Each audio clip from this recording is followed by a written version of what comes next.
Alright, you're back with comedian David Boyle and I'm quitting alcohol. So we've already got news of a new, even deadlier variant of the coronavirus tearing through India as we speak. It's not Delta. When did it change to Delta? Everyone knows it's the Indian variant. Did the same cunt who complained about Apu on The Simpsons complain about the fucking Indian variant, did they? Delta is the Indian variant. We all know that. And a lot of Indians work in 7-Elevens. You can't fucking complain about something that for the most part is a fact. Anyway, if you're worried about the fucking Delta variant, don't worry. There's a new one coming your way. It's called Delta Plus. Indian Plus. It's extra spicy. So you're going to be hearing a little bit about the Delta Plus once you recover from the Delta, wherever you are in the world, because it's fucking coming. The Delta Plus isn't even out in the news here. It's a big conspiracy that everyone knows about. My wife's uncle, who's a doctor, he called up my wife's mum saying, hey, don't leave the house. There's a new variant. It's Delta Plus. The government are trying to hide it. Stay inside. It's deadly. It's going to kill everyone. And then the next day I went to a fucking bike shop to buy a bike for my kid's fucking birthday.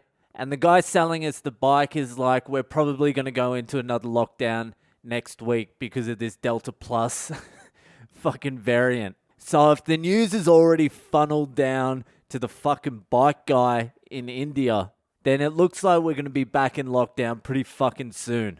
I don't know how many more lockdowns I've got in me before I start a fucking revolution. Before I bandy together a group of deadbeat, down and out, psychotic comedians and start knocking off powerful people until we get some fucking answers out of here. Starting with the CEOs of every single fucking big drug company in the world. One by one, from the fucking top of the ladder, just all the way down. Anyway, Delta Plus, you heard it here first. Directly from the bike guy to Boyle to you. Stock up on your ivermectin if you can get it, because the Apu variant Mach 2 is coming your way. And the other thing coming your way is Fucked Up Friday. It's that time of the week again. It's the time to share one of the listeners' fucked up stories. If you would like to send in a Fucked Up Friday story to me to get read out on this podcast, hit me up on social media. I'm Boyle Comedy on Instagram, Facebook, and Twitter. Or just email me on boylecomedy@gmail.com. Or, and this is now the preferred method, join the Patreon. There's 91 members. Let's get it to 100 fucking members. And then let's get it to 200 members and I'll start a whole new fucking podcast. The links for the Patreon are in my social media bios. Or just message me and I'll send the link directly to you. So anyway, this week's Fucked Up Friday story comes directly from Newcastle, fucking England. Not the shithole in New South Wales, Australia. The shithole in England. I've never been there, but I'm fucking sure it's a shithole. So this story was sent in by Brad, and I actually fucked over Brad last week. I said I would do his story last week, and I forgot about it. I did someone else's story, and poor old Brad had his mates over. They were having a big fucking circle jerk. They had the phone on, playing the podcast in the middle of their little wank party. And when it came to Fucked Up Friday, it was a different cunt story. They still finished. All of them finished. That didn't stop them, but it just wasn't to Brad's story. So this week is Brad's story, you faggots. Okay, here it is. A few years back, I was traveling around Eastern Europe in my camper, going from city to city, doing nothing but sinking pints and cigarettes in town squares. After being out of England for 9 months or so, my friend Phil flew out to meet me. That sounds like trouble. Phils are fucking bad news. I've known a few Phils in my time, and every single one of them is a complete fucking unit. So this is when the real drinking began. Each night we were in a new city/country, just getting hammered beyond belief. All was going well and we decided to long haul and drive to Budapest. I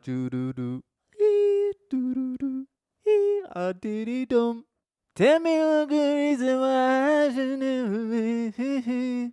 I know none of those words. After such a trek, we thought we'd treat ourselves to an actual hostel for the next couple of nights. The next night, we were looking for somewhere that had some decent pool tables and a real non-plastic dartboard. Jesus Christ, that's what you were looking for? You just got into Budapest. There's probably Hungarian tang fucking running all around town and you're looking for a non-plastic fucking dartboard. That's what happens when you hang out with Phils. Darts, pool tables, fights. So after about 5 pints into a day drinking sesh, we hit the streets in search for the venue and everywhere had fucking plastic dartboards. Jesus Christ, who gives a shit? Go out and find some Hungarian puss. No, obviously go see the sights, whatever the fuck is in Budapest. My hidden treasure chest.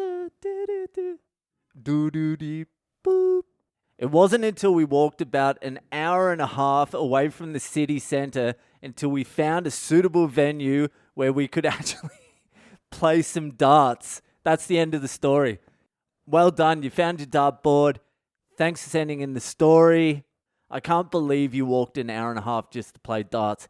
Newcastle in England must be a massive shithole. Just full of dart-playing alcoholics. I actually would have liked it. So, back to the story.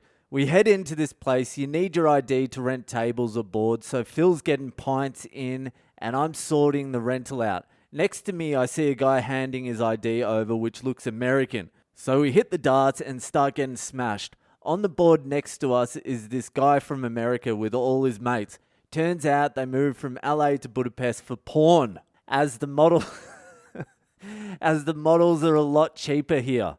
See? Fucking the American guy knew what he was doing. He got into the porn and then he looked for a dartboard. So this was a fucking work night out for them. Playing darts next to us, we had the fucking lighting engineer, cameraman, actors, and the owner of the website. We end up getting free premium logins for the website. That's pretty fucking sweet. So you get to see the guy you were playing pools with dicks. Nice. This is when things take a nasty turn. Fast forward a few hours and me and Phil are fucking blasted. We ended up getting into an argument that to this day we don't know what about. This argument ends with Phil sprinting out of the underground bar. I search for him for ages, then have to pay for the rental of the dartboard, the pool, and all the drinks so I could get my ID back. I head out to the streets. I'm smashed, no phone, no idea where I am, and Phil is in no sight. Some kind soul ordered me a taxi, but I didn't know where the hostel was, so it took me on the most expensive tour around Budapest until I finally muttered to the driver, "This is the one." I bashed on the hostel door and rang every buzzer, but Phil never came out. The hostel backed on to the main strip in Budapest, so I'm thinking I'll go get some fast food and wait for this whole thing to blow over. So I'm walking down the strip, stopping to sit with some homeless guys giving out tabs and having a nice time. I move on to get some scran and bump into 2 ladies, approximately 25 to 30. They look fairly rough. They said, "Come on, fuck us both for X amount." So at this stage, I'm homeless because I can't get into the hostel and can't get the van because it is on the other side of the city. Plus, the ladies quoted me the price of a McDonald's burger here in England. So you're going to get the McMuffin. I say to the ladies of the night, "Okay, but just you because your friend literally has no teeth." Not like the one I went with was rocking a full set, but I had to have some standards. Next thing I know, this lass is dragging me towards these huge dark wooden doors that looked like they were from Hogwarts. She cracks the door open and I'm met with a dark, dirty, but very large marble stairwell with shit all over it. This doesn't faze me because at this stage I'm thinking I'm in the hands of a professional and she will surely be taking me to her office of sorts. Oh no. We get to the first landing on the stairs and she says, "Okay, right here." I refuse the offer. From what I remember, this wasn't out of self-respect. It was more that I didn't feel like this would be worth the investment. So I'm starting to bail on the idea and take a step back down the stairs. She halves the price and says blowjob. So she went from a Big Mac to a small fries. That's not a bad deal. So upon me walking away, We both know the choice I made here. So you're making a joke about turning down the offer.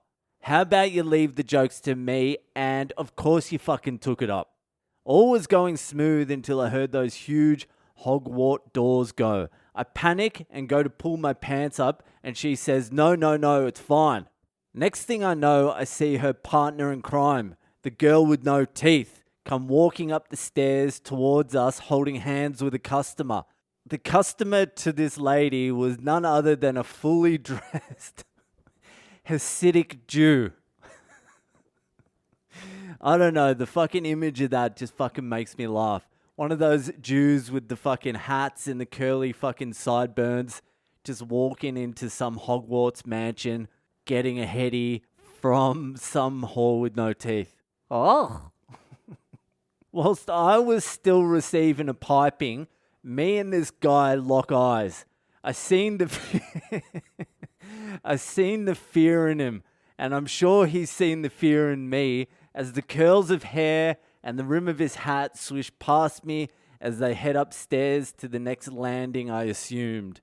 Anyways, he seemed to blast pretty sharpish or bottle it because he passed me on the way back down, not much later. Don't ask me why I did this, but I faked coming to get out of this situation. How can you fake coming a blowjob? To a hooker as well. That's their job. I think they're going to know if you come or not. So the next day I remember thinking she was a prostitute. She would probably prefer I just didn't at all. Yeah, she would have preferred you just give her some money and not put your dick in her mouth. So I'm on my way back to the hostel. I arrive back and start pressing the buzzers again, and then I hear an animal-like scream from the other end of the alleyway, and it's Phil. He's lying on the floor having a panic attack. I managed to bring him back around and standing up. He is standing with one hand on the wall, being sick, and between that, he says, Brad, you don't understand what I've been through. It was at this moment I knew I had the opportunity to tell him what happened to me. I reached down my pants, then threw the condom that was still on me into the sick while he was facing it. Condom? A condom, Hetty, while you're drunk? You should have just got the small fries, brah. That would have been value for money. They're delicious when you're that drunk. He looked up at me with bloodshot eyes and just said, what the fuck have you done? Fuck, I'd like to know what Phil did too. I would also like to know what the Jew did. If you're a Hasidic Jew listening to this podcast and you're in Budapest getting a heady, I don't know, sometime in the last maybe 5-10 years, send in your fucked up Friday story to me and I'll read it out. Thanks, Brad, for that story. That's it for tonight. Enjoy your weekend and I'll see you the fuck later.